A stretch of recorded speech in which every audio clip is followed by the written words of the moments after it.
Olá pessoal, amigos e seguidores do canal. Vamos então agora a mais um interlúdio de terror.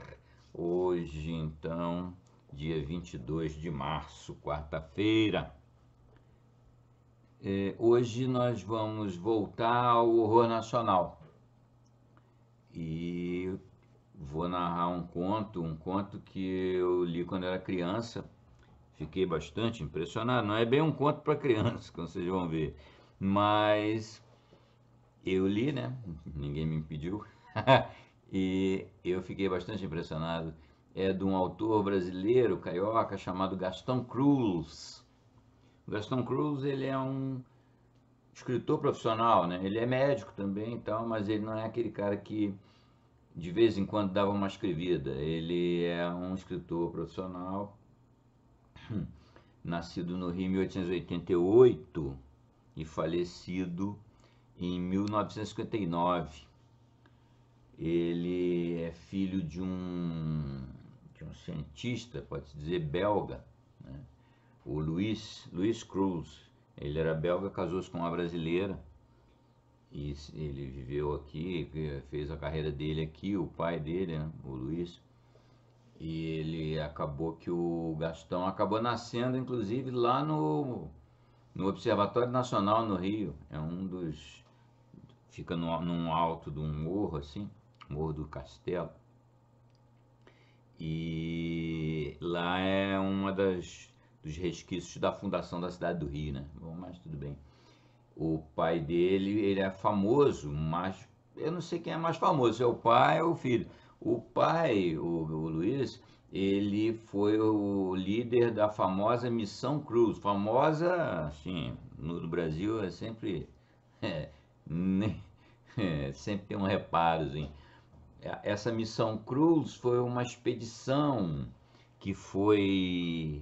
O que acontece, voltando um pouquinho antes, né? Depois do golpe da República, em 1889, na primeira das milhões de constituições republicanas, a de 1891, foi a primeira onde apareceu a menção. Isso já era uma ideia anterior, desde o tempo do Império, mas na primeira Constituição, o Império o tempo inteiro teve uma Constituição só, né?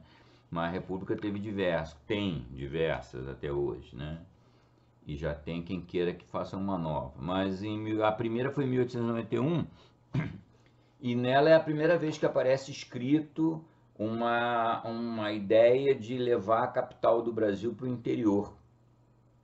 A capital do Brasil sempre foi, desde os tempos da colônia, desde do século XVIII, 1721, acho, né?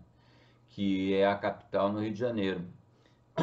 Mas então em 1891 apareceu a primeira vez a menção de que a capital deveria ser transferida para o interior. E essa missão foi para o interiorzão, né? Imagine onde hoje é Brasília, lá no século XIX ainda, puro matagal, né? Aquilo era extensão da Amazônia, Mato Grosso, né? Uma coisa assim bem remota. E o Luiz Cruz, ele conduziu uma expedição com mais 20 e poucos especialistas e foram para lá para mapear. E ali se criou o Quadrilátero Cruz, que é justamente a região de Brasília, a área do Distrito Federal, né, de hoje. Então, tudo no Brasil sempre já aconteceu antes, né? Quando o Juscelino veio com a ideia em 1960, 50 e poucos, né? Ficou pronta a capital em 60 e foi transferida para lá. Aquilo já tinha mais de meio século de previsão. A expedição foi autorizada pelo ditador de plantão na época, o Floriano Peixoto, e o Luiz Cruz delineou, fez o trabalho que ele tinha que fazer e ficou muito famoso. Claro que depois levou esse tal meio século aí para aquilo virar o empreendimento da construção de Brasília. E o Gastão é filho desse cara. E o Gastão ficou muito famoso como escritor, que é o que nos interessa aqui mais, né? Ele ficou muito famoso pelos contos e romances dele, particularmente um de 1925, que é a Amazônia Misteriosa. Esse é um livro é considerado um dos primeiros livros de ficção científica brasileiro, né? Lá rola é uma história bem interessante que vocês podem procurar para ler. Não é um livro fácil de achar. Eu tenho um exemplar bem velhinho que comprei quando eu era criança, consegui num sebo, como quase tudo que eu tenho de livro. Esse Amazônia Misteriosa, ele tem muita semelhança com aquela famosa Ilha do Dr. Moreau, do H.G. Wells, né? Experiências, seres humanos cruzados com animais, é uma história bem enlouquecida, assim, essa Amazônia Misteriosa. Tem Amazonas, as Amazonas da mitologia, mas é bem bacana. Foi inclusive editado no exterior, em inglês. Mas esse livro foi famoso na época, né? Em 25. Mas o que trouxe realmente a fama a ele depois, mais duradoura, que esse livro hoje é meio uma curiosidade, mas são os contos. E eu não diria exatamente que ele é um especialista no horror, tipo Lovecraft, mas ele é um cara, assim, um aficionado do Edgar Allan Poe, ele tem muitas semelhanças com esses mestres que a gente tem mostrado aqui no canal. Ele, então, ele escrevia histórias, inclusive tem uma antologia dele chamada Contos Grotescos. Os contos dele, é difícil classificar se ele é literatura fantástica, se é horror. Eu tenho um livro, O Espelho e Outros Contos Grotescos, que é uma reedição moderna dos Contos Grotescos, né? Onde tem o espelho, que na verdade o espelho, que é o conto que eu vou narrar hoje, ele é de 1938 e saiu numa antologia inicialmente que era História Puxa História. Depois, nos anos 40, ele foi colocado numa outra antologia, Os Tais Contos Grotescos, e em 51 virou numa outra antologia e assim vai, e agora foi, alguns anos atrás, reeditado. Os contos são muito bons, foi bem difícil escolher qual conto narrado Gaston Cruz. Agora, eu acabei ficando mesmo no mais famoso, que é O Espelho, que foi o primeiro que eu li, e é de fato um conto grotesco. E é um conto muito interessante, muito bacana. E ele é uma espécie de resumo da obra do Gaston Cruz. O Gaston Cruz, nos contos dele, de horror ou fantasia ou grotesco, que vocês prefiram, ele tem recorrentemente tocado no tema duplo, seja um doppelganger, aquela lenda do alemã, do duplo, né, que anda pela terra junto com você, é uma réplica exata sua, e vocês vão acabar se encontrando e um destruindo o outro, né? Essa lenda do doppelganger, ou o andarilho duplicado, é difícil traduzir do alemão, né? Então, doppelganger é um tema recorrente no horror, e é recorrente no Gaston Cruz também. E eu, humildemente, tenho o meu continho chamado Doppelganger, que eu vou até botar o link aqui, eu já narrei ele aqui no canal. Se vocês derem uma olhada, eu vou ficar envaidecido. É um conto dos primeiros que eu escrevi, e foi dos primeiros que foi selecionado para publicação. Então, na obra do Gaston Cruz tem muito esse tema da duplicidade. Tem um livro que virou filme, inclusive, né? Elsa e Helena virou A Sombra da Outra, um filme brasileiro de 1950. É um filme bem bacana. Não é muito fácil achar na internet, mas eu até tenho ele na coleção. Mas esse conto, Elsa e Helena, ele trata sobre esse tema da duplicidade e é muito recorrente. Muito recorrente. Meu Sósia é um outro conto dele. Ele parece que tinha uma obsessão com essa coisa da duplicidade. E no espelho é uma outra forma de tratar o assunto. Vocês vão ver, né? É um conto, eu considero maravilhoso e arrepiante. O final dele, ele vem bobinho de início, vai num crescendo e o final é arrepiante. Não percam de ouvir, no caso.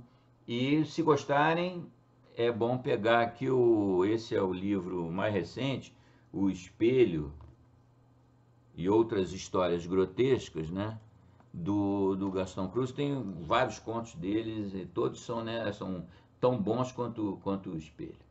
Então é isso aí que eu tinha para mostrar para vocês aqui nesse nosso interlúdio de horror dessa quarta-feira. Final de semana nós vamos continuar com Lovecraft, já vamos encerrar o 21, indo para 22. Eu acho que esse é o último conto de 21, nós já vamos entrar no ano de 1922, na obra do Lovecraft. Não vou dizer qual é o conto, é um conto bem interessante, vocês vão ver no aviso da comunidade. É isso aí, espero que vocês estejam gostando, tanto dos clássicos que a gente traz para as quartas-feiras, quanto o grande clássico Lovecraft dos finais de semana. E nós já estamos lá pela metade da carreira do cara. É isso aí, abraço, saudações a todos, espero que fiquem todos muito bem. O Espelho, de Gaston Cruz, conto de 1938, incluído nas antologias História Puxa História, Contos Grotescos e, posteriormente, Contos Reunidos, de 1951. Bem que eu lhe dizia, não compre esse espelho, isso não é móvel para a casa de gente séria. E ela logo, irônica, que tolice, como se um móvel trouxesse a marca de onde vem. Então, ninguém comprava mais nada em leilões, e você já se lembrou das camas de hotel? E foi assim. Isa era tão teimosa que aquele espelho acabou por fazer parte da mobília do nosso quarto. Ou melhor, acabou por tomar o lugar de quase todos os outros móveis, pois que só ele, grande como era e com um jogo de 3 faces para corpo inteiro, ocupava toda uma parede, não deixando espaço senão para a cama e as 2 mesinhas de cabeceira.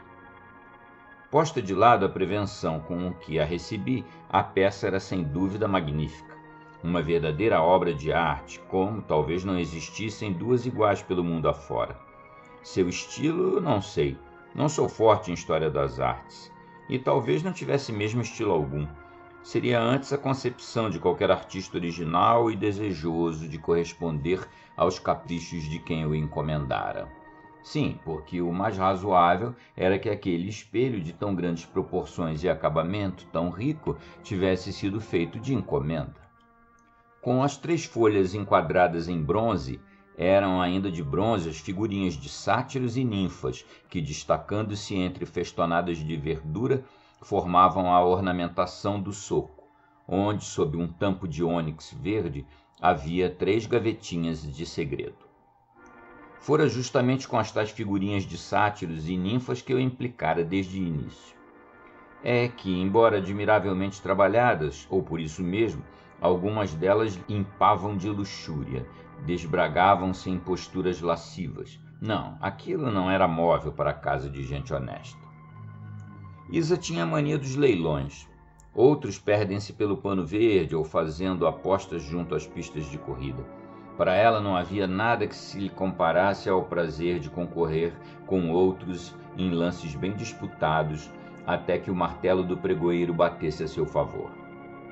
E entrava nessas competições com a alma do verdadeiro jogador. Lance gorado era como dinheiro que é arrastado pela pá do croupier, e voltava para casa tão triste como se houvesse perdido a quantia que deveria ter pago pelo objeto cobiçado. Não se pense, porém, que essa sua mania traísse qualquer espírito de ganho. A possibilidade de conseguir coisas por preços inferiores aos de seu custo real. Não, nada disso. Nunca lhe faltara dinheiro. A meu pedido, levado pelo escrúpulo, casamo-nos com separação de bens. Tão grande era a sua fortuna. Nunca lhe faltara dinheiro para adquirir o que quisesse, e por quanto lhe oferecessem. Assim, sempre a seu gosto, fora montada nossa casa com um luxo que por vezes até me parecia excessivo. Isa frequentava leilões à procura de antiqualhas e preciosidades, um tapete persa, qualquer tela de valor, porcelanas raras, bibelôs artísticos.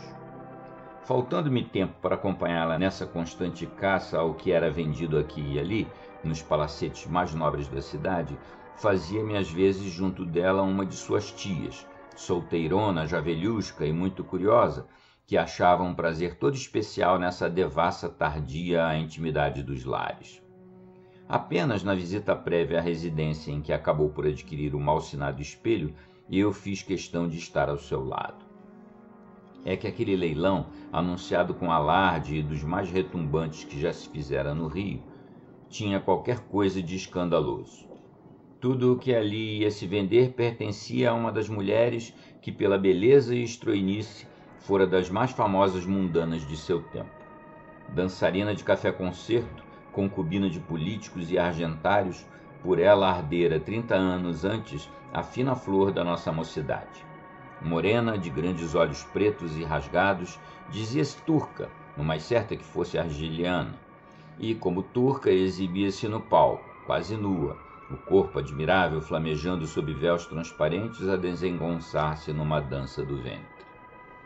Do que era esse espetáculo, chegaram-me apenas os ecos, pois que já a conheci matrona peitudaça, embora no seu rosto, agora largo e empastado, ainda fulgurassem os mesmos olhos notáveis.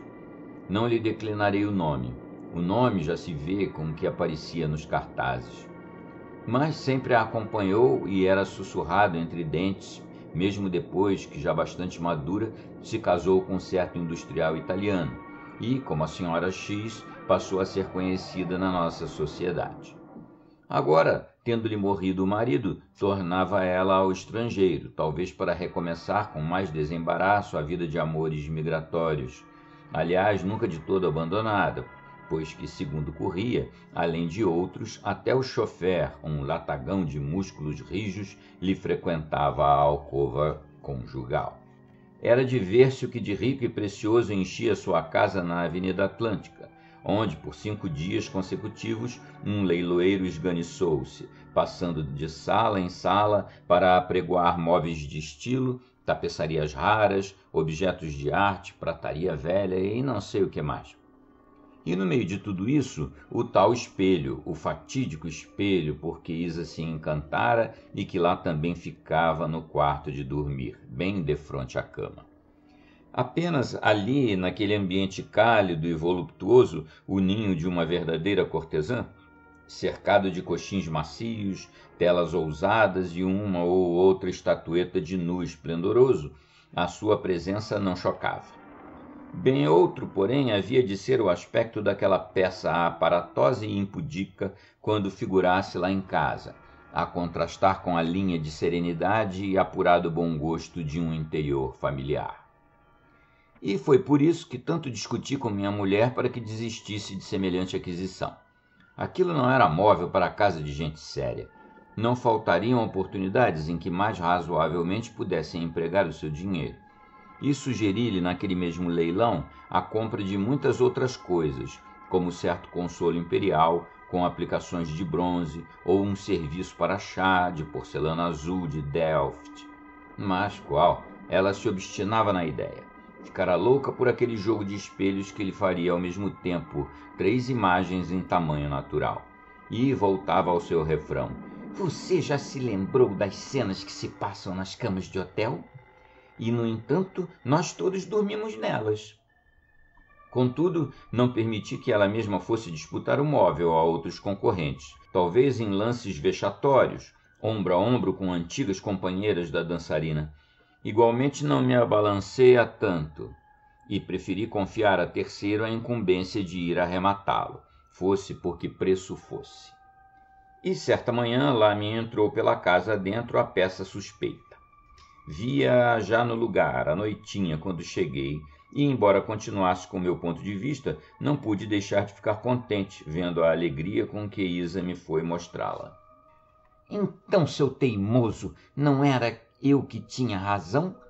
Disso é que estava precisando o nosso quarto, de uma peça assim, que o completasse. Eu já andava farta dos tais móveizinhos delicados. Depois, não é só por ser bonito. Veja o cômodo que esse espelho dá. E ela abria a boca num sorriso e voltava o rosto para um lado e outro, encantada com as 3 imagens que o espelho lhe devolvia. E logo, puxando-me pelo braço, enquanto eu, arredio, tinha os olhos nas tais figurinhas de bronze, que a um exame mais atento ainda me pareciam mais despudoradas.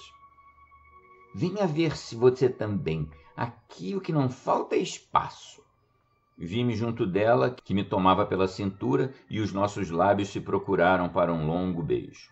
Mas Isa queria mostrar-me qual era o jogo de reflexos que se conseguia por meio dos espelhos, quando o plafonier central ficava apagado, e a luz que se difundia no quarto era apenas coada pelas duas lâmpadas das mesinhas de cabeceira, graciosamente revestidos de abajures vermelhos.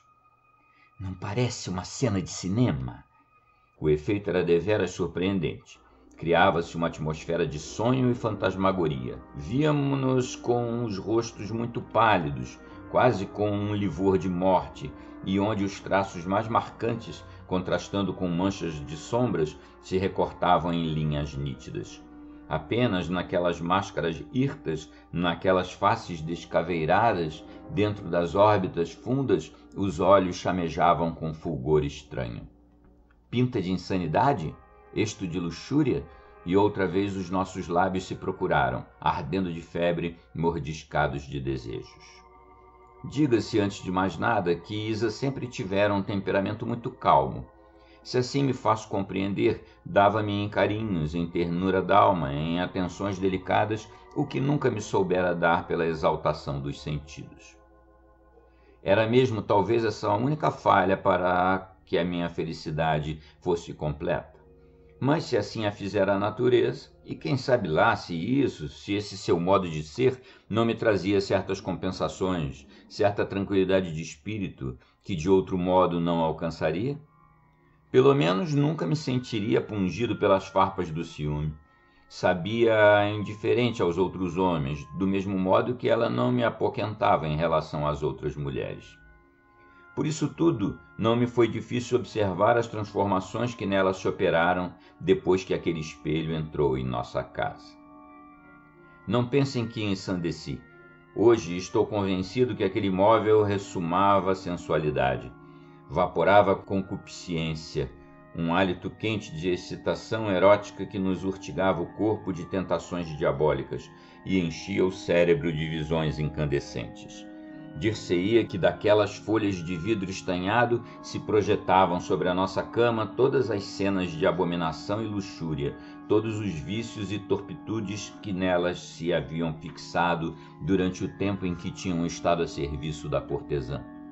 Não só a Isa, mas a mim também contagiara o mesmo ardor da carne eternamente insatisfeita, dos lábios que não se dessedentam, dos sentidos que não se atreguam. O sangue que nos raivava nas veias pedia volúpias novas, requintes nunca dantes experimentados, e assim no álcool e em outros estimulantes ainda mais nocivos íamos buscar a sensação que não nos dava a realidade.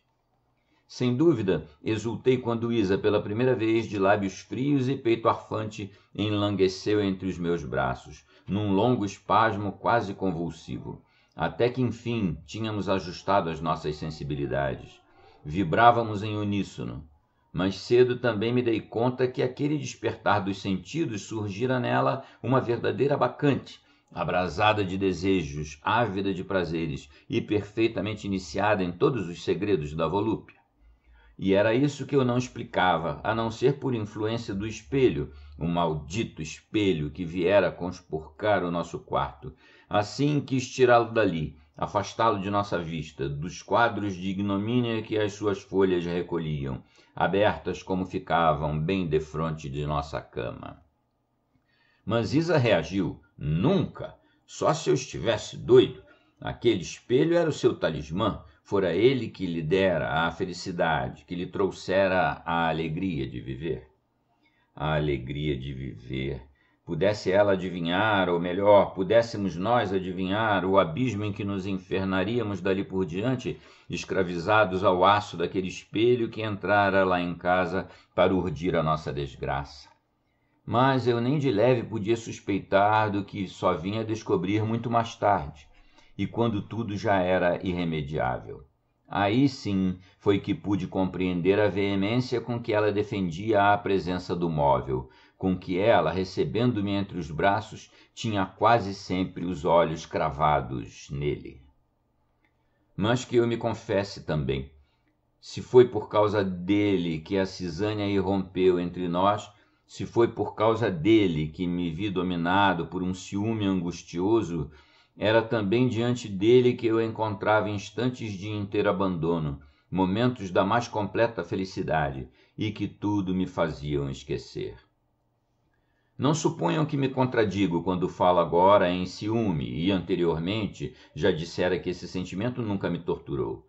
De fato, só comecei a temer pela tranquilidade do nosso lar e a ter zelos pela conduta de Isa depois que a vi de todo submissa às exigências da carne. E se ela, na eterna febre em que se consumia e já saciada do meu convívio, fosse procurar com outros a satisfação de seus caprichos? Além disso, cedo me revoltei contra aquela situação, e ainda que sopitando os meus próprios desejos, nem sempre ela encontrava em mim o macho ardente, o amante impetuoso das primeiras saturnais.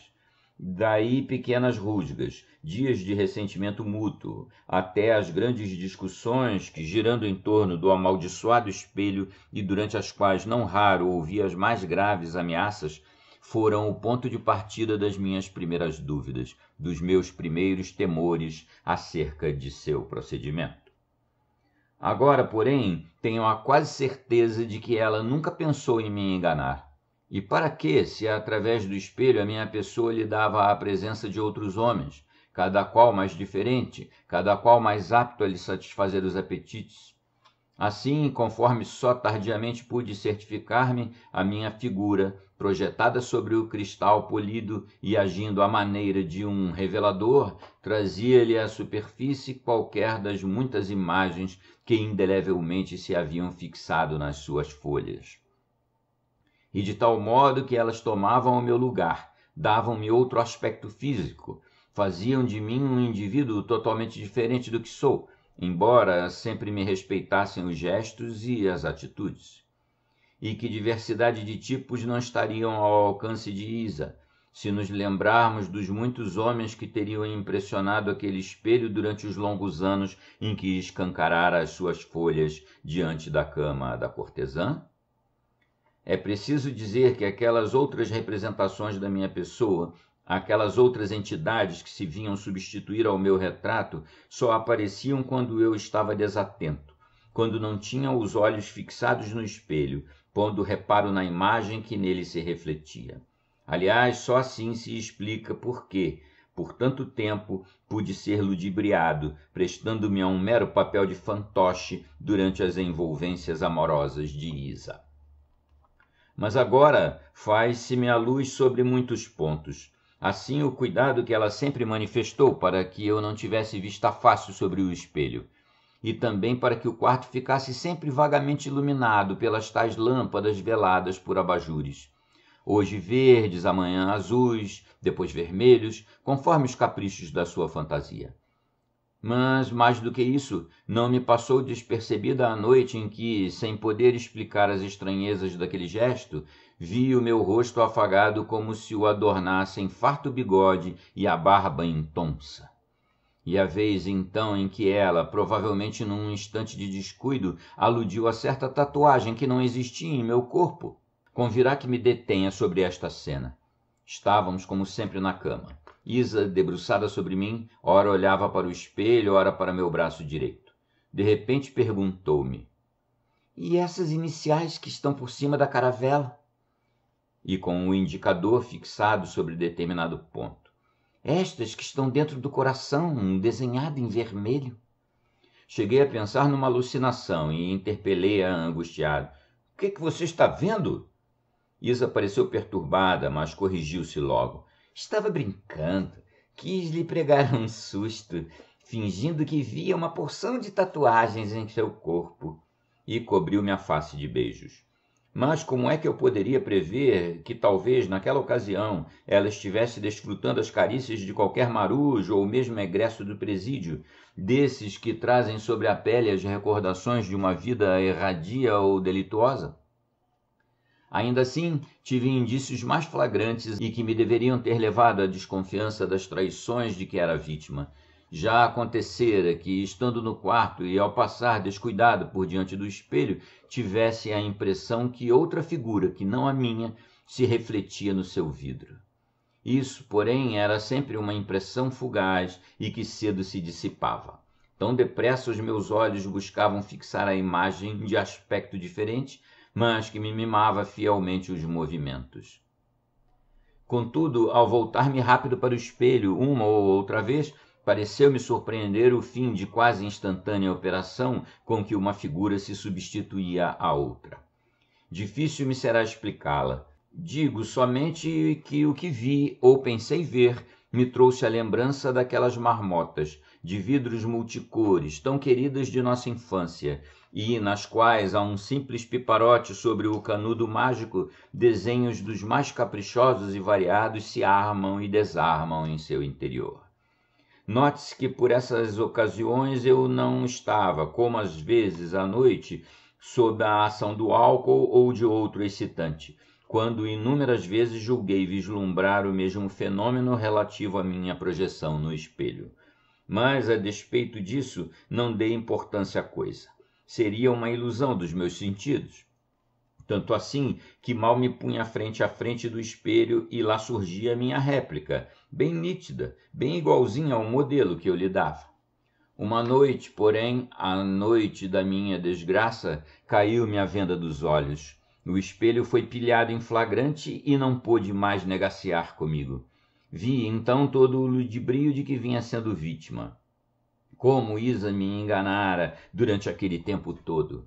As carícias que ela me dava, as ternuras com que me envolvia eram dispensadas a outros, os muitos outros que tinham passado pelos braços da cortesã.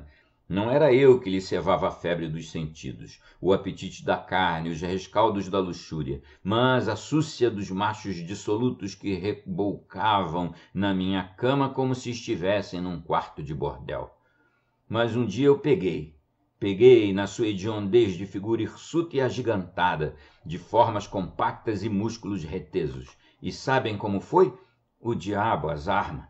Foi porque o espelho se quebrou, o grande, o do centro, fendeu-se espontaneamente e reteve o monstro na sua superfície. Ainda uma vez estávamos na cama, e sob o vago palor dos abajures vermelhos, os nossos corpos se confundiam, soldavam-se num ser ginandro, que arquejava precípite, em busca do espasmo supremo. E nunca, mais do que naquele momento, Isa era a amante insofrida, a mênade insaciável. De repente, ouvimos um estalido seco, e antes que eu me desse conta do que ocorria, Isa teve uma exclamação de horror. — O espelho! Voltei-me e vi a brecha que o riscava de cima a baixo, em diagonal. Mas não foi isso que me espantou. Foi a tal figura, que se desenhava nele à maneira do meu retrato, copiando minhas atitudes. Obnubilação dos sentidos? Perturbação da vista? Isa, talvez notando o meu espanto, procurava enlaçar-me com suas carícias. — Deixe, não tem importância, depois nós vemos. E tudo tentava para que meus olhos se despregassem da visão infamante. Mas de um salto abandonei a cama, dei volta ao comutador e fui direto ao espelho. As suas duas faces laterais, que nada haviam sofrido, reproduziam-me a imagem com nitidez. Era bem o meu rosto que ali estava, de tez macilenta, traços longos e puxados, e bem o meu corpo escanifrado, de costelas à mostra e pelo ralo. No centro, porém, desafiava-me a figura do outro. Digo do outro porque nada tinha de mim, a não ser os gestos. Um animalaço bem arcabouçado, de gorja taurina e peito ancho. E lanzudo como um fauno. A fenda do espelho cortava-lhe o rosto transversalmente, e esse gilvaz arrepanhava-lhe a boca num riso sardônico com que parecia zombar de mim. E tinha do que zombar. Que figura miserável fazia eu diante daquele rival viripotente. Não era à toa que as imagens laterais me permitiam o doloroso confronto. E assim se explicava por que Isa mudara tanto. Era com aquele e outros que ela se abraçava entre meus braços. Com frenesi, pus-me a espatifar o espelho, a princípio metendo-lhe os pés e jogando sobre ele tudo que me estava mais à mão. Depois, até Isa fui arrancar da cama, com forças que nunca supusera ter, talvez as do outro, para arremessá-la violentamente de encontro ao macho nauseabundo. o espelho já se fizera em pedaços, mas a figura continuava presente e em cada caco havia bocados dela. E aquele sangue que salpicava tudo, de onde viria? Acaso o infame, ao ser assim estraçalhado, se esvaía por todas as veias? Quem sabe lá? Mas vinha também de mim, já de pés e mãos encarniçados, e ainda de Isa, sobre cujo corpo eu caíra, munido de um estilhaço pontiagudo, e no qual ia abrindo, com volúpia, profundos e mortais rasgões. Fim.